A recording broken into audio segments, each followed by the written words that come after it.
Did you miss what happened in the last Padres game? Let's take a look back with our Padres Rewind on the Padres Radio Network.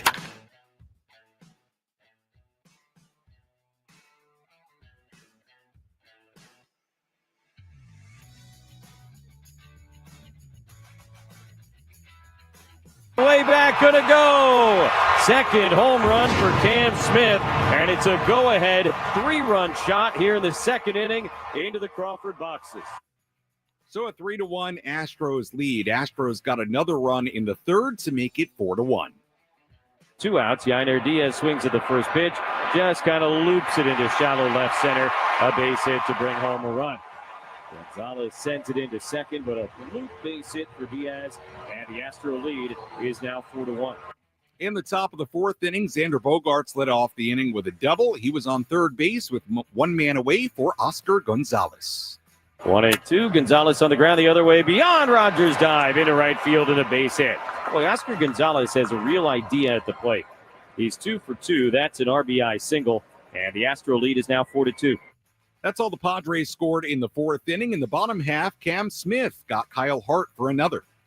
3-2. Smith swings, hits it in the air to deep left field again. Gonzalez is back, and it is gone. A home run into the archways, and Cam Smith has homered each of his first 2 times up tonight. Padres trailed 5-2 for a while. Hart would pitch into the sixth inning. Alec Jacob took over, got the 3 outs in the sixth inning. That brought us to the top of the seventh. Still a 5-2 game, a runner on for Luis Arraez. So a man aboard for Arraez, lefty to lefty. Swings to the first pitch, hits it in the air, high and deep to right. Smith is back at the 7-foot wall, leaps into the stands. He can't get it, a home run. A 2-run homer for Luis Arraez. And the Padres are right back in it. It's 5-4.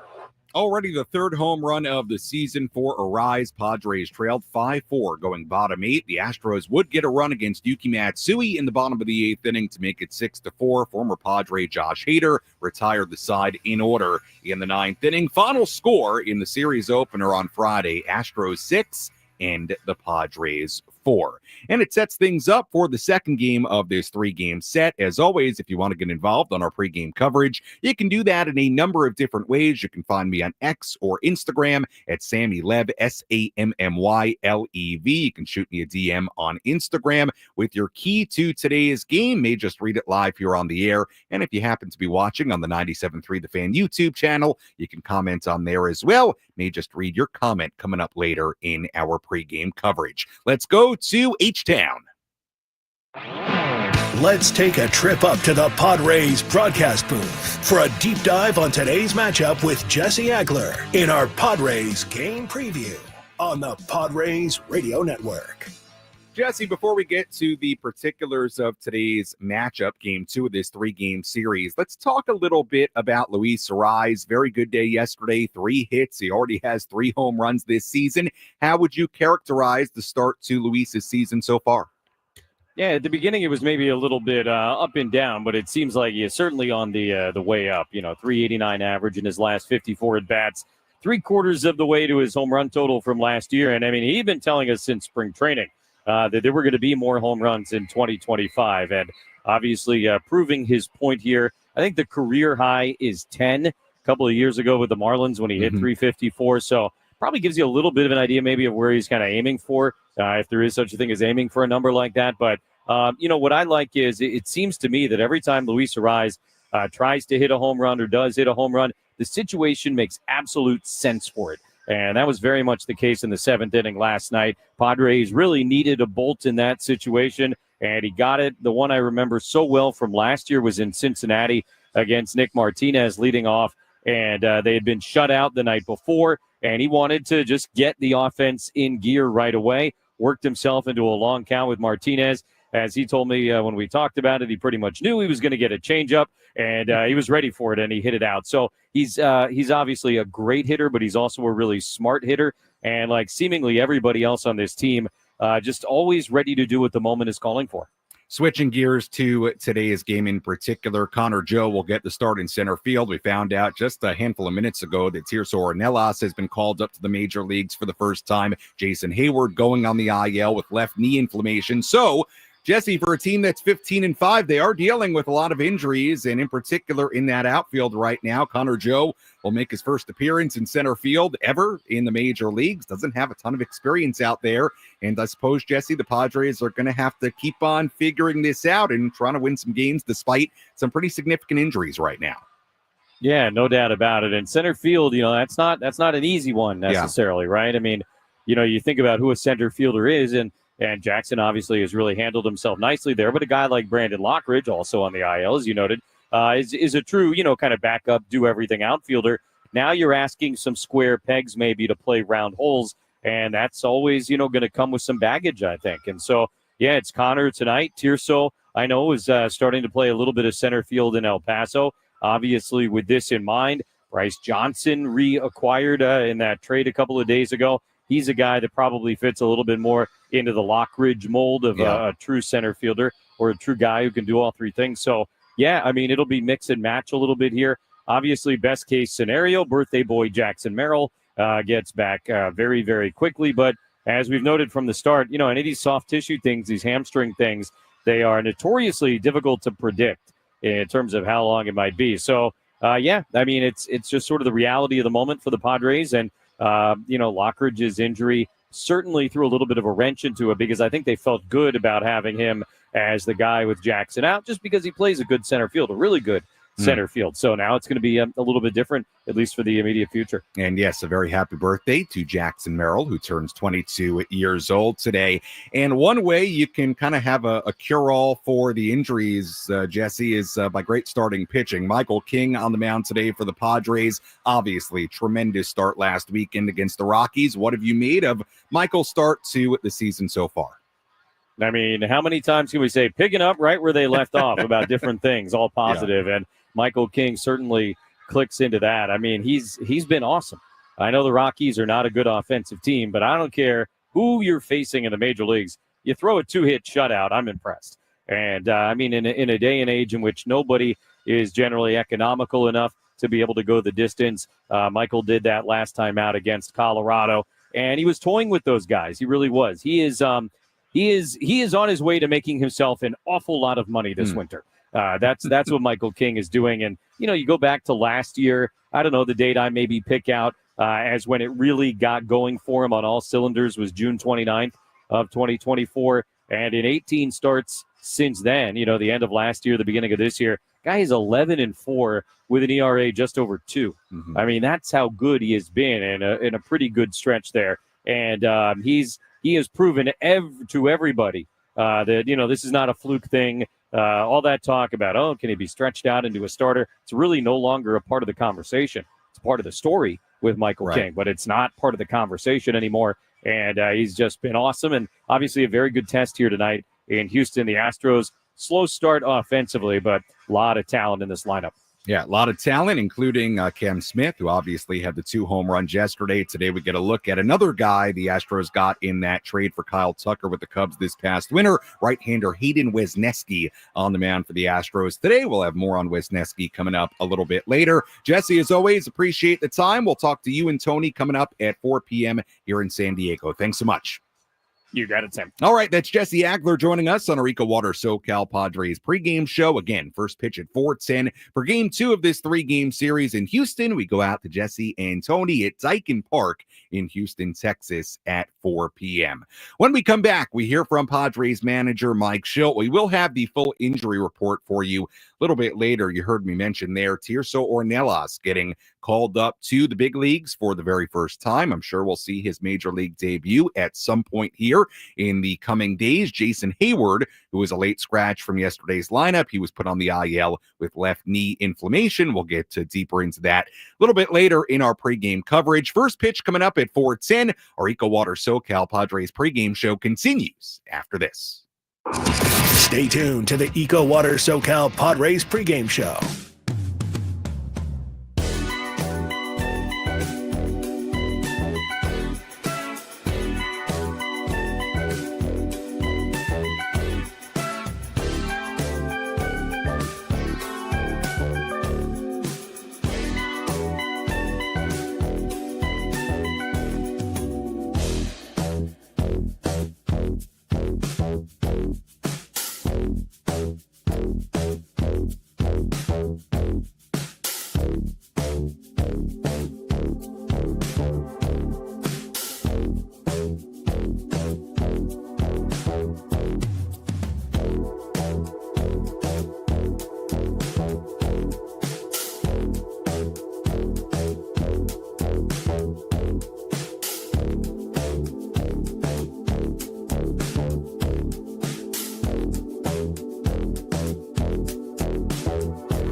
Welcome back to the EcoWater SoCal Padres pregame show. EcoWater SoCal, keeping it soft since 1925. Sam Levitt with you inside our San Diego studios as we get ready for first pitch coming up at 4:10, middle game of this three-game set between the Padres and the Houston Astros. Padres trying to bounce back after losing 6-4 yesterday in the series opener at Daikin Park in Houston. We go out to Jesse Agler and Tony Gwynn Jr.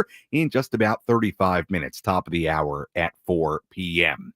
Taking a look at the Padres lineup today, it looks like this. Fernando Tatis Jr. in right field leading off. Luis Arraez at first base batting second. Manny Machado at third base batting third. Gavin Sheets, the DH, batting cleanup. Oscar Gonzalez in left field batting fifth. Jose Iglesias at shortstop batting sixth. Tyler Wade at second base batting seventh. Elias Diaz behind the plate batting eighth. And Connor Joe making his first ever appearance in center field in the major leagues is batting ninth.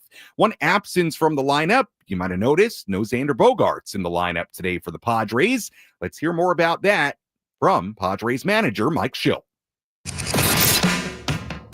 Let's pull up a seat in the manager's office and hear from Padres manager Mike Shildt. Served up by Sin Lee Food, where fresh meets flavor. Find farm fresh produce, bold Asian spices, and gourmet ingredients at 4665 El Cajon Boulevard. Sin Lee Food, the cook's Asian resource.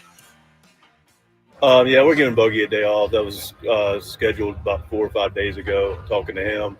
So it creates the opportunity for Connor Joe to play center field. Luis Arraez, I know he's not looking to get home runs, but he's had some home runs here in the early going. Mm-hmm. He talked about it in spring training a little bit, that he was hoping that by being more selective with the pitches that he was going for, that some more power might show up. It's not because he's trying to hit home runs. That's sort of the philosophy that you see out of him. Yeah, I think that's accurate. He could describe it really well. He's a great hitter. He's going to look to hit wherever the ball's pitched. He's going to know, like pretty much all our guys, what they're looking to see. But he's got this amazing ability to know how he's going to do it. Just got through describing it. But he knew what he was going to be looking at. And there's certain guys he could take a shot on. He took a shot. Michael King, this time last year, he was still sort of learning how to be a starting pitcher, how to navigate certain situations, lineups. And now he's at a point where it seems like not only is he managing in-game, but also managing the full season in terms of being able to turn the page from coming off a complete game shutout and that type of thing. What have you seen in terms of his growth and where he's now at in his career? I think Michael's, to that growth. We look for that. We use that word a lot, continual improvement. Everything along those lines it says about getting better. Michael's got a very growth mindset, been very intentional. We're going back to last year when he got here. He had some minor league experience starting, had some experience starting at Boston College. But it's a little different, learning how to do that at the big league level, and was really intentional about his own experiences. But he was also really forward thinking about other people's experiences, including Joe and Darvish's. And they're still obviously very tight. So now he looked and was better as the season went, pitched very well for us in the playoffs. Was able to build up appropriately as a starter in the offseason, and here we are. The bullpen has looked really good so far. Being an X-factor, I would feel like Xavier. How impressed have you been seeing him so far to start the season? Very impressed. I've been very impressed by our entire bullpen. Adrian specifically has also done a very good job. Talked about the growth with Michael. Adrian's similar. Came in, has had experience in the big leagues like Michael did. Came in last year. Now asked to go and grab, a little bit bigger role.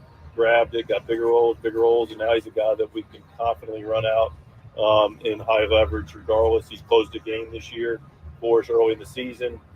That's one thing we talk a lot about bullpens, and people talk about bullpens and talk about them typically in silos without the understanding that they change every day. And the good ones we have are with people like Adrian in the bullpen that can grab different roles relative to the totalness of the availability of the bullpen. That one day where we just didn't have anybody who was available to close the game, Adrian closed the game in a tight ball game and got it done. And so he's able to pitch in a lot of different situations and be effective and not make them bigger than they are. You talked about growth too. How about Robert Suarez? Growing each year, looking good as a closer, perfectly through the season so far. What can you say about the growth about him? Very similar. Robert's a very, he's the unsung hero of this club last year, at least maybe outside. Doesn't get talked about enough. Don't ever get taken for granted. Made the All-Star team, rightfully so. Having an anchor at the end of a game is very important. A guy that you can work your butt off to get to the end and know that he's a man, not a machine, but he's, very effective, very consistently. And I just love the way Robert goes about it, his preparation, love the demeanor and how he goes about it during the games. Doesn't make situation big on the yard, just looks to go execute his pitches and take our chances. That was Padres manager Mike Shildt earlier today inside the Padres dugout in Houston. We'll hear more from Mike on our post-game coverage coming up later on this evening. Sam Levitt back with you inside our San Diego studios. Astros come in 9-10 on the year. Padres at 15-5. Padres still have the best record in Major League Baseball. First pitch coming up at 4:10. Let's tell you who's hot, who's not.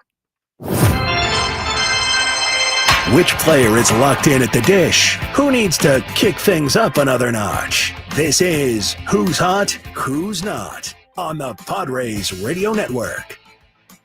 Let's take a look at the hot category. Couple of guys in there for the Padres, and one guy that remains in there, Fernando Tatis Jr. He's reached base in all 19 games that he's played this season. Now tied for the second longest on-base streak of his career. Tatis now hitting .342 with a .603 slugging percentage, 6 home runs, 14 RBIs, and 6 stolen bases. Interesting note, Tatis has now walked in 4 consecutive games. If Fernando walks in today's game, he'll match the longest streak of his career. More evidence of Toddy being more selective at the plate this season. Luis Arraez in the hot category as well, had 3 hits and a home run yesterday, batting .389 in his last 12 games. A couple of guys in the hot category for the Astros, Jeremy Pena batting .303 in a current 9-game hitting streak. Jose Altuve 5 for 12 in his last 3 games. Altuve is 2 for 9 with a home run in his career against Michael King. In the not category, we take a look at one Houston Astro that Jordan Alvarez. He went hitless yesterday,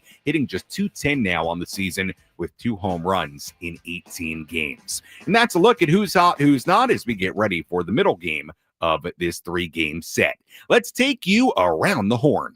Let's examine the most important news and the latest information you need to know in the world of Major League Baseball. Sam Levitt takes you around the horn. Presented by Valley View Casino and Hotel. Get ready for Major League winning when you join Valley View Casino and Hotel's Players Club and receive over $200 in free instant offers. Visit valleyviewcasino.com to learn more today.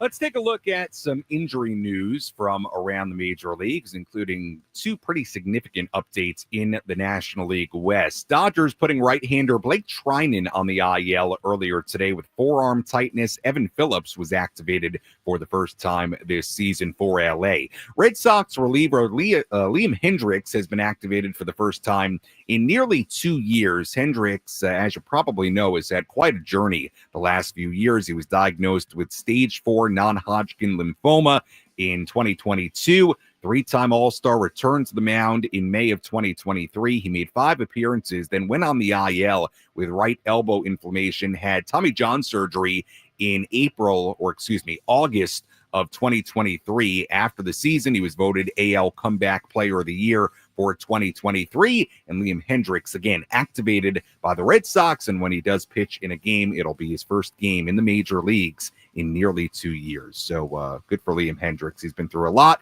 Will be very good to see Hendriks back on a major league mound.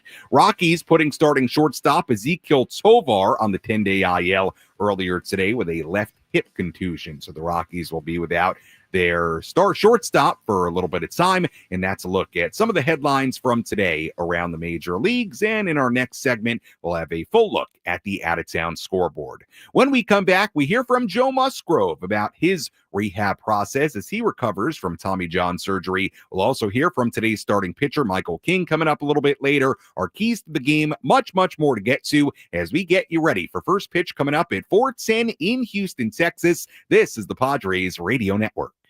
Hello, my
Our EcoWater SoCal Padres pregame show continues here on the Padres Radio Network. Sam Levitt with you and inside our San Diego studios on what is a beautiful Saturday here in America's finest city. Padres playing in Houston today as they try to bounce back after losing the series opener against the Astros yesterday. Astros come in 9-10. Padres still enter today with the best record in Major League Baseball at 15-5. Right-hander Hayden Wesneski on the mound for Houston and right-hander Michael King on the mound for the Padres. We'll have much more on that pitching matchup coming up in just a little bit. We'll hear from Joe Musgrove for the first time in a while coming up in just a couple of minutes, so stay tuned for that. We'll also hear from today's starting pitcher, Michael King, our keys to the game, and a full look at the out-of-town scoreboard coming up shortly as well. But first, let's tell you about the latest moves the Padres have made as far as injuries and guys getting called up.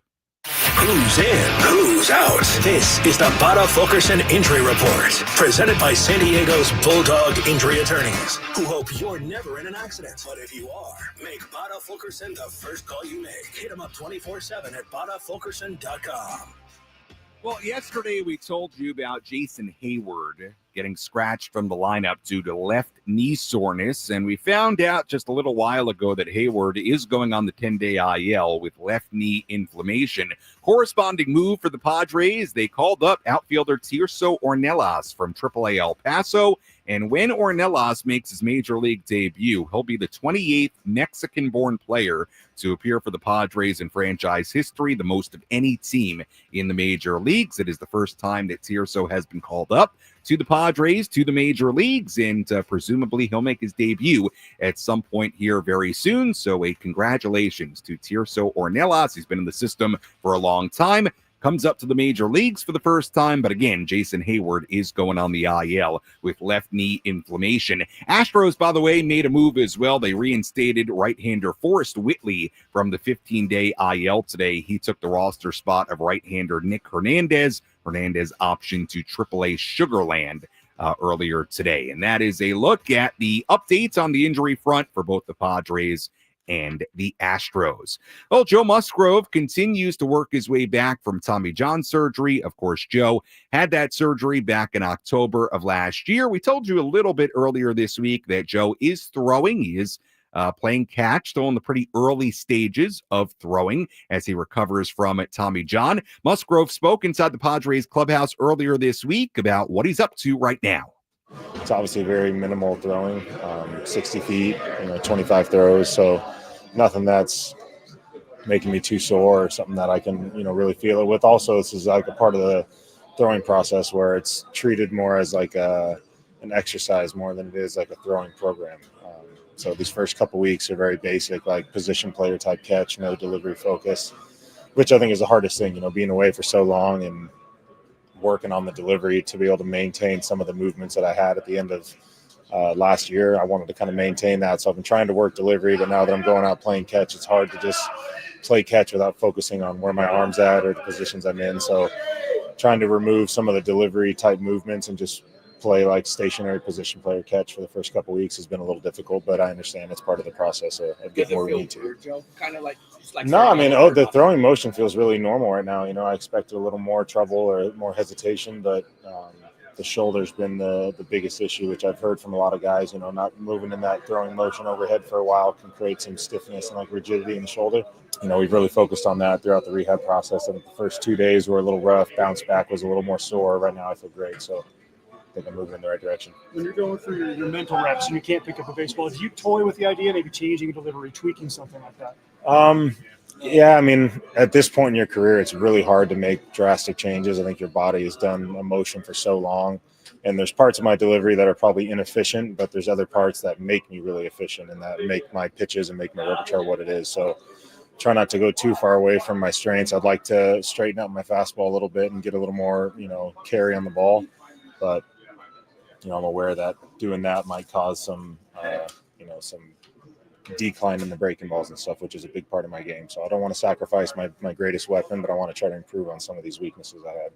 That was Padres pitcher Joe Musgrove as he continues to work his way back from Tommy John surgery. Always good to hear from Joe. And as we have further updates on Joe throughout the course of the season, we'll be sure to share them. And I'm sure we'll hear from Joe a handful more times as the season rolls along. First pitch coming up at 4:10 p.m. in Houston, game 2 of this 3-game series between the Padres and the Houston Astros. Let's give you our keys to today's game. How will the Padres unlock a win today? These are the keys to the game. Presented by El Centro Motors Ford. Meet your new Ford General Manager, Greg Ryan, now at El Centro Motors Ford, your new Ford truck, Bronco, and SUV HQ. Call Greg directly at 619-944-0774.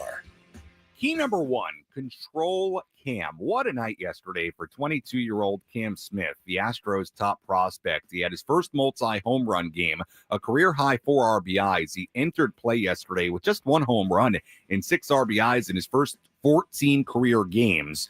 So key number 1 today, don't let Cam Smith do that again. He's a young player, very talented young player, but yesterday was by far and away the best game of his career. Batting 9th again today, playing right field for Houston. Don't let Cam Smith have a second consecutive game like that one yesterday, especially out of the number 9 spot. That's key number 1. Key number 2, the King. Michael King looks to become MLB's first 4-game winner this season. After taking a no decision on opening day against the Braves, King has allowed just 3 runs in 19-plus innings in his last 3 starts, and most importantly, the Padres have won all 3 games. King threw a career-high 110 pitches on Sunday against the Rockies. In fact, they were the most thrown by any pitcher in the majors in a game this season. So, the key today, how does King bounce back from that outing and follow it up? We'll have more on Michael King coming up a little bit later. Key number 3, flood the bases. Yes, the Padres lost yesterday. Yes, they only went 2 for 10 with runners in scoring position. Yes, they only scored 4 runs despite collecting 12 hits. However, they did what they usually do, and that was get on base and create opportunities. The Padres put at least 1 runner on base in 6 separate innings last night. The Padres also, how about this, hit 15 balls at 95 miles per hour or harder last night. Their most in a game this season, but again, they scored just 4 runs and lost the game. The point is, the key is today, keep doing what you do offensively. Padres couldn't cash in yesterday, but offensively, they did a lot of good things, actually. 12 hits. They hit the ball really hard. They put runners on base. Do what you do offensively. Don't fret about yesterday's game. That's key number 3, and that's a look at our keys to today's game. Let's take a full look at the out-of-town scoreboard. Let's take a trip around the bigs to highlight the scores that matter most with our out-of-town scoreboard. Presented by Jensen Premium Beef Patties. Always a hit for grilling. We have a number of finals already today. Let's start in Arlington. The Rangers beat the Dodgers in Arlington. A walk-off home run for Adolis Garcia broke a 3-3 tie.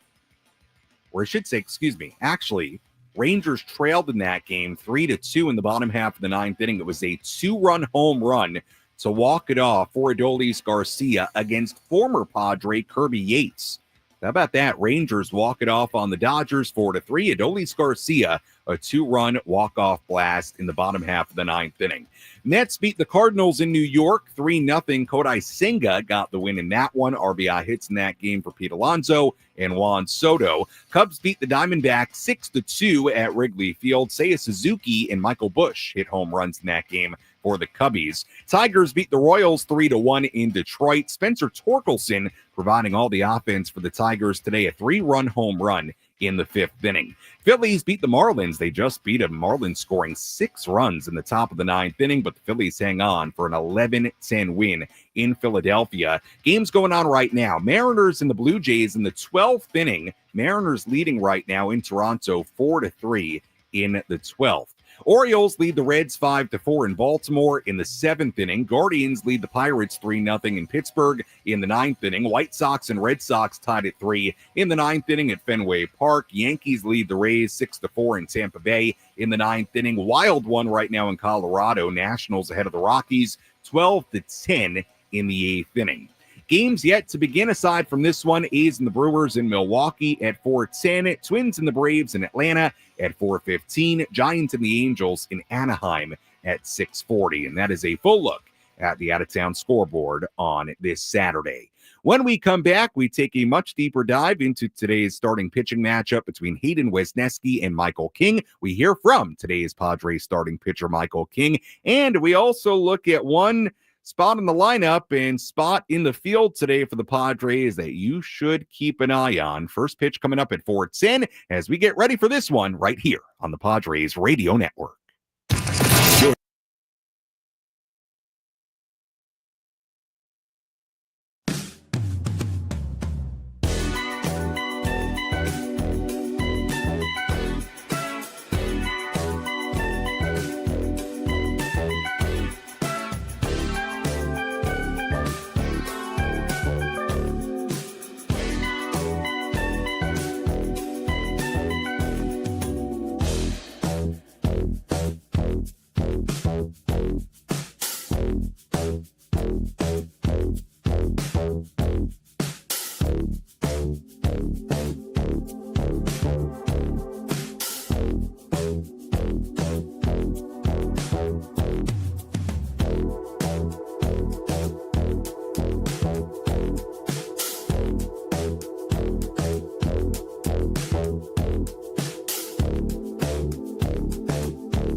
Our EcoWater SoCal Padres pregame show continues here on the Padres Radio Network. First pitch coming up at 4:10 in Houston, Texas. Middle game of this 3-game series. Sam Levitt with you inside our San Diego studios. Right-hander Michael King on the mound for the Padres today, coming off a terrific start against the Colorado Rockies last weekend. A complete game shutout, a 2-hitter. Michael King talked earlier this week inside the Padres clubhouse about how he treats this start coming off that complete game 2-hitter. I try to turn the page as soon as I can to the next team, and it's a good way, good outing or bad outing, to just kind of get over it and move to the next one. So went right into the Astros and know that there are certain pitches that I need to have working against this lineup. So that's what I worked on in the pen. How about physically, just going 9 innings? Did you feel any different in terms of fatigue or sore in different places after getting up and down 9 times? The first day was a little tough, but shockingly felt good. Day 2 catch play was great, and then day 3 was the bullpen, and yeah, all felt great. Anything you do differently for a road trip, getting ready in this stadium? Do you go out and check out the mound at all, or anything to sort of get yourself mentally or physically prepared? Not necessarily. I've pitched here before.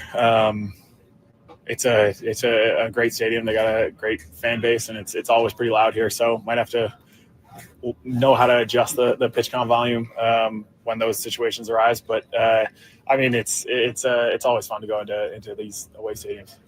If something's already working, you know it's already working. Mm-hmm. You're going to face that lineup. Do you still need to work on it more, or do you sort of have a set routine of what your bullpens might be like, or maybe a slightly different emphasis? Yeah, definitely more of a set routine.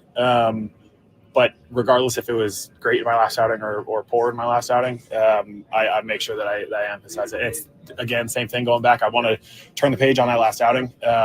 And so even if it was good, I don't want to say like, oh, no, that one's good. I can work on other stuff. I still got to hammer it home to make sure that it's there come start day.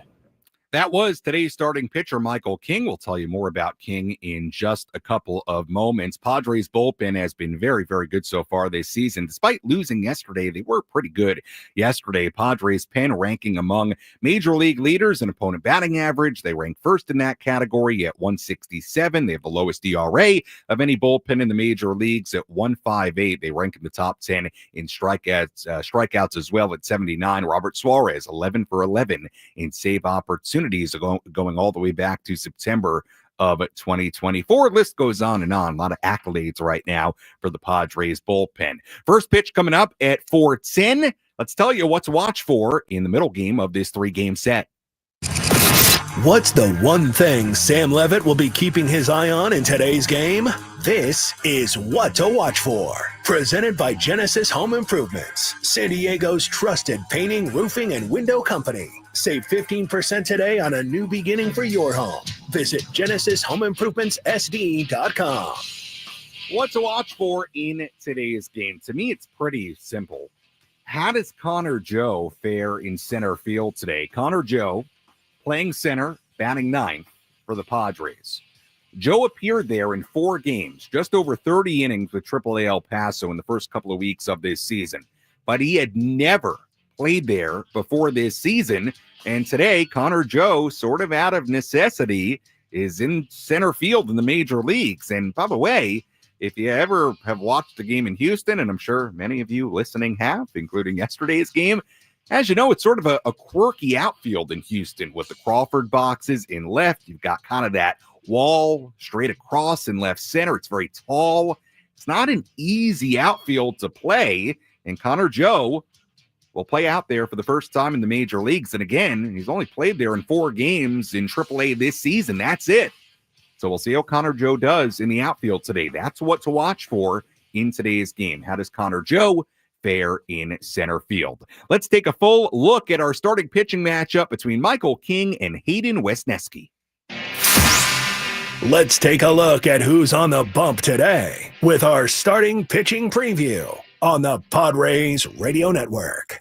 On the mound for the Padres, right-hander Michael King, the 29-year-old so far in 2025. 4 starts, a 2.42 ERA, 22-plus innings. He struck out 24 and walked 8. Last weekend against the Rockies, he was tremendous. A complete game shutout, 2-hitter, 8 strikeouts, a career-high 110 pitches. King had a great start against the Astros last season in San Diego, gave up just 2 runs in 7 innings, has a career 2.60 ERA in 17-plus innings against the Astros in his career. This will be King's 3rd career appearance in Houston, made a start against the Astros in Houston late in 2023 for the Yankees, went 5 solid innings in that game, gave up just 1 run.